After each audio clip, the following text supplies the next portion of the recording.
Hey, welcome back to my channel. In this video, I'm gonna talk about top 5 best camera for street photography. Starting at number 5.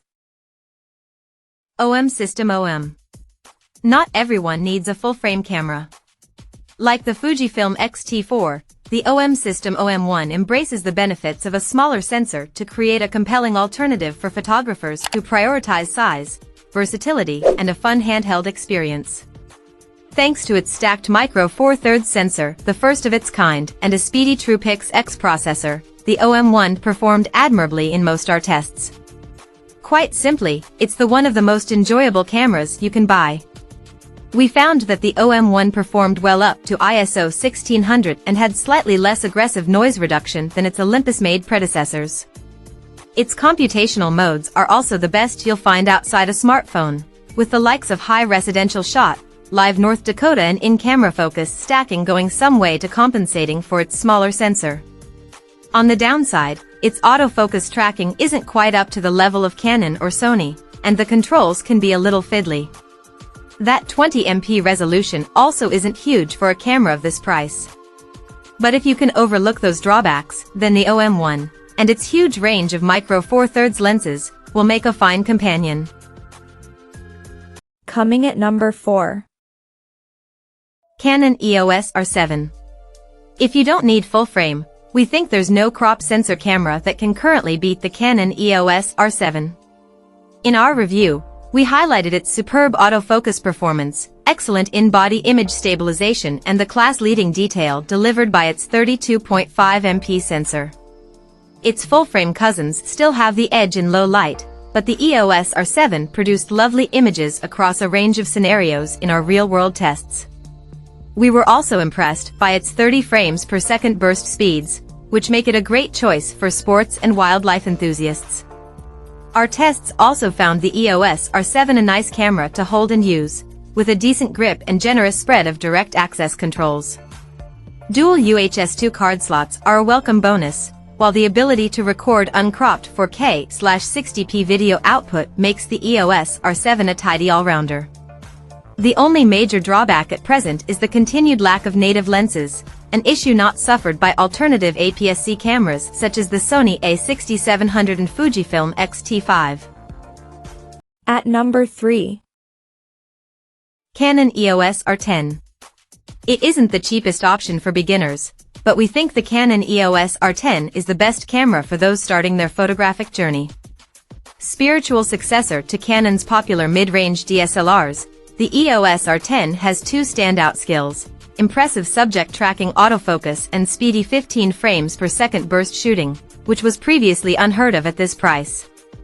Both combine nicely to make the EOS R10 a versatile little camera for shooting all kinds of subjects, from portraits to speeding pets. During our autofocus testing, which we conducted on cats, deer, and a rapid cockapoodle, the R10 found and tracked subjects' eyes very well, with 15 frames per second burst speeds producing a decent hit rate. While it isn't a compact camera, the EOS R10 is lightweight at 429G and has a deep grip that makes it well balanced in the hand with all kinds of lenses. Unfortunately, the EOS R10 doesn't yet have many native lenses, just 2 at the time of writing, and lacks in-body image stabilization. But if you're happy to buy some of the many full-frame RF lenses that work well with the camera, or adapt old ones using an EF-EOS R adapter, then it's a versatile sidekick that's ideal for fledgling snappers.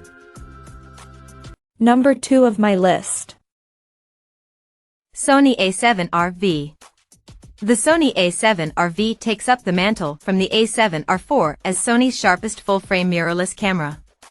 As we found in our review, it also solves several of the A7R IV's drawbacks to become a more complete professional camera. A new 61MP sensor and Bion's XR processor team up to deliver remarkably detailed stills. 8 stops of image stabilization made it easy to shoot handheld in testing, too. We were also impressed by the effectiveness of real-time recognition AF.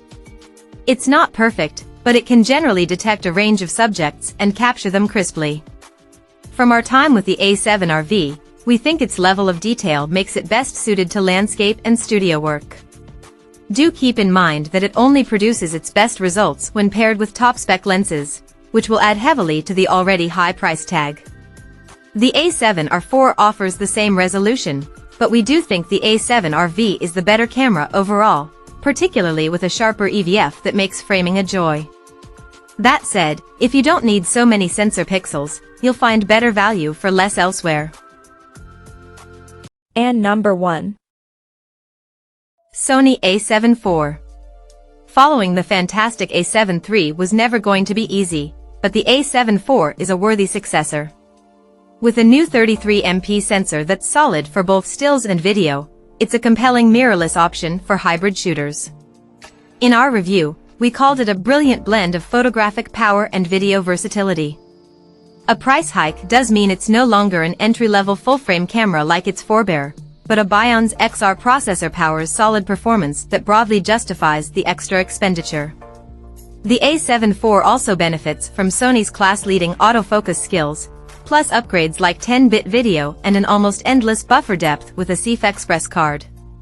Our tests found this buffer to be more generous than most photographers will need, with image quality leaning more towards resolution than low-light performance. There are compromises elsewhere, as well. There's a heavy crop on 4K footage and it isn't the simplest camera for beginners to use. The Canon EOS R6 also offers faster burst speeds for a similar price. But considering its powerful versatility and higher resolution, the Sony A7 IV deservedly takes our number 1 spot. Check out this video description for latest price and more informations. Thank you for watching this video. Please subscribe and stay tuned.